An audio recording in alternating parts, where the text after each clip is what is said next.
What's up, YouTube? How are you guys? Welcome back to my channel. In this video, we're going to talk all things Aquarius full moon. The full moon is happening on July 23rd, 2021 at 10:37 Eastern time. This is PM. And so if you are on the West Coast, Pacific Coast time, then it is going to be at 7:37 PM. So if you're watching this and you do not live in the United States, you might want to double check the time, because you might actually be having this full moon on the 24th versus on the 23rd of July 2021. So we are going to use this Astro Oracle astrology cards to see what the information is, or what Spirit wants us to know about this particular Aquarian full moon. So what is it? What is the information? Aquarius full moon. What do we need to know about this Aquarius full moon? What do we need to know? What do we need to know about this Aquarius full moon? Give us some insight. What do we need to focus on? What do we need to focus on for this full moon? Okay. I'm going to pull one more card. Please give me one more card. All right. So we've got Awaken, Uranus, and we also have Vesta. I have no idea what Vesta is. This says devotion and dedication. So I am going to have to look this up in the book and see exactly. Let's read about Uranus and see what's happening here with this Awaken card. So, oh boy, you guys. Time for change. Straight out of the gate here, okay? In the drama of life, Uranus is the revolutionary upsetting in the status quo, setting outrageous trends, opening the way for innovation and breakthrough. Feeling tired of the same old same? It's likely Uranus activated, ready to stage a rebellion and rewrite the rules. Harnessing this energy, your originality gains momentum as your special talents rise to the fore and you open the way for a new path of self-expression. Flashes of insights are electrified by Uranus, and even if you cannot immediately act on this impulse, you may have an entirely new way of looking at yourself and your life. Reformers, inventions, altruists, humanitarians, rebels, and wizards reflect Uranus. Watch for potential explosions of anarchy, disruption, and polarization.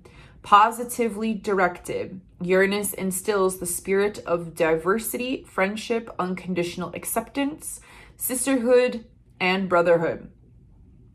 So this sounds like literally magic here, okay? Because this is all about change. This is rewriting the rules, okay? This is literally self-expression. This is stepping into your full potential, okay? And I know that the card of potential came up this week over on Instagram. And so this is massive. Okay. Now I want to talk about this Vesta, this devotion and dedication. Let's see exactly what that says. So there's major change, which is also interesting because over on the Sign YouTube channel, I did the reading for this particular week, and we ended up with the Death card. So it's all about change and change and transition and allowing things to leave our lives. And so that's essentially it's time to wake up, what is it that we are awaking to, and where are we and where do we want to go? Essentially, it's like another level or layer to a spiritual awakening, or to awakening in general to certain things in our lives, to be able to let go of certain things, because full moons are all about releasing and letting go and moving forward and detaching and saying goodbye, and not allowing that stagnant energy to stay around. So, and this is a lot of mental energy. Aquarius is an air sign, and it is the third sign in the Aquarian astrological chart. So it is the one that has, I would say, the most potency, because it is about completion. So the way that I'm seeing this is it's completion, and also the way that we think, the mental thought processes that we have, and the negative things, the negative aspects of those things that need to fall away. Okay. So Vesta, this says, I am the vessel, asteroid goddess of fire. Ooh. So this says Vesta is the god of fire and the keeper of sacred and perpetual flame. She's the brightest of the asteroids in the sky, a symbol of dedication and also a symbol of purity in her devotion and sexual expression. Motivated always by goodness, she exudes warmth and dedication. Gather her pure energy around you to commit and devote yourself to something beyond and larger than yourself. Connect to your own spiritual truth and focus on personal cause that call to you and from this place. By standing and working in a sacred way, you express the beauty and passion of your soul. So this also says, you need to be devoted and dedicated to your work. Stay independent, connected to your natural sexual instincts, and focus on your expressing and more pure and greater purpose. So I really see this as a fire. I mean, it's the goddess of fire. So what is fire? Fire is also the sacral chakra. Fire is also, reminds me of the wands in the tarot. So that's all about spirituality, creativity, beliefs, spirituality, new growth, internal growth, moving things forward. So this is an absolute amazing reading, you guys. So we've got lots of things that are shifting and changing and moving, and it's really like stepping up into the next phase, the next role of our particular journey.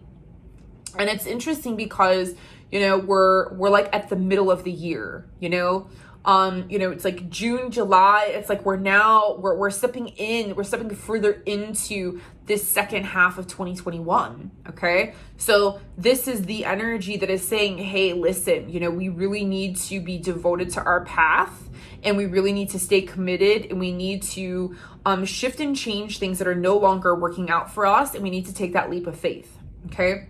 Now I do want to pull, all right, I don't know why. We're going to pull one of these here. Aquarius full moon. Please give me any last information about this Aquarius full moon, please. Last information about this Aquarius full moon. Oh my goodness. There's a huge thunderstorm clearly happening in Sedona right now. It's pretty scary out there. Okay, so we have Yang. Listen, this is amazing. Okay, so this is the masculine energy here. This is number one, and this is the goddess of fire. Okay, so this is harnessing your masculine and feminine energies, and it's your life force. Okay, so your sexual energy that lives in your sacral chakra is not just for intimacy. Okay, it is where your creativity lives. It is literally your life force. It is literally your energy that you have to create, to manifest, to shift and change things in your world. It is your life force energy. You don't want to deplete that in ways that are no longer serving you for your most highest and best good. Okay, so this is really saying awaken to those ideas, awaken to this, and be devoted and dedicated, and like I said, harness this energy and come into that masculine feminine balance of momentum moving forward for the rest of the year. Now, I am going to reference this lovely little moonology book here. And so the 5 top questions that you want to ask yourself for this full moon. Number 1, have I been pragmatic to the point of losing the romance of life?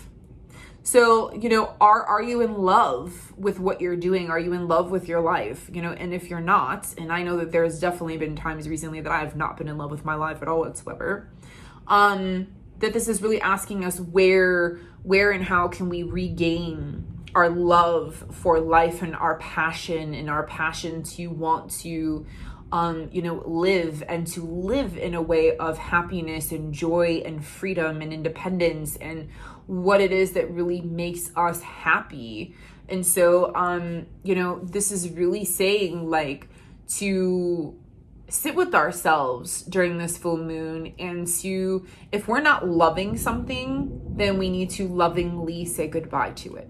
Okay, because full moons are all about releasing and letting go. Now, number 2, have I been living too much in my head and not enough in my heart? This is definitely a battle or a challenge that I would say, you know, personally for me, it sometimes is so easy to, you know, be in our minds and intellectualize certain things all of the time, and to not stop and say, okay, you know what, how do I feel about it? Am I being compassionate to other people? Am I being compassionate to myself? Or am I living all up here? You know, so we need to transition from up here into here and feel about it instead of thinking about it. Okay. So the next time that you have a huge decision to make, I challenge you to get out of your mind, get into your heart, and give yourself as much time as you need to feel about it. It's a hard transition to make. I am still trying to transition from thinking about things to how I feel about things, and only doing things in my life and at the time in which I'm inspired to do them. Okay. Yes, there are things that sometimes we just have to do, and it's not about, oh, am I inspired to take out the garbage? No, like the garbage truck comes today, I don't have a choice, get the garbage out, take it to the street, you know? But it's, you know, it's more of like our work and our life and our relationships and our friendships, and where we're putting our time and our energy.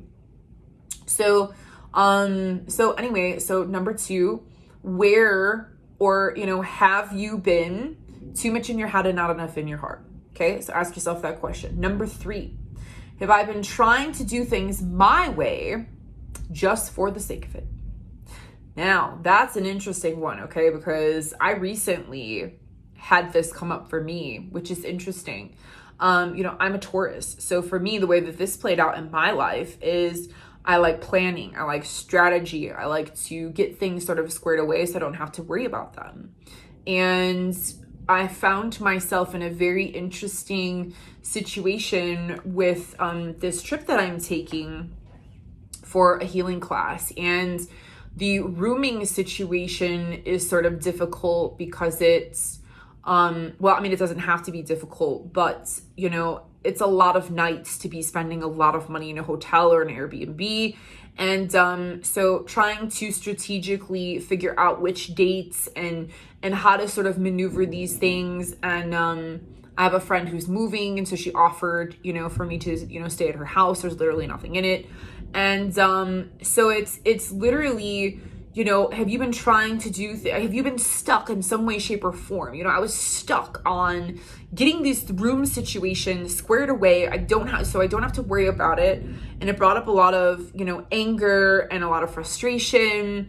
And, you know, it was very hard to, you know, I was stuck on these plans. And it's like, you know, just need to let go. Just because you're used to things happening in a certain specific way doesn't mean that that's the way that they're going to fall, you know, because a lot of the plans that I was trying to make actually ended up changing multiple times due to specific circumstances. So, you know, so this is really saying, you know, are you trying to push things and do things your way just because that's the way you're used to doing them, or that's the way you're most comfortable? That doesn't necessarily mean that that is the right way.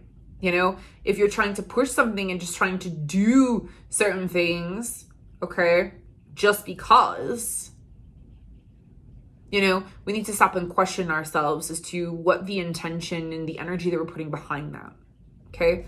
Number 4, have I been trying too hard to befriend people and for the wrong reasons? Interesting. Have I been trying to befriend people and for the wrong reasons? Wow.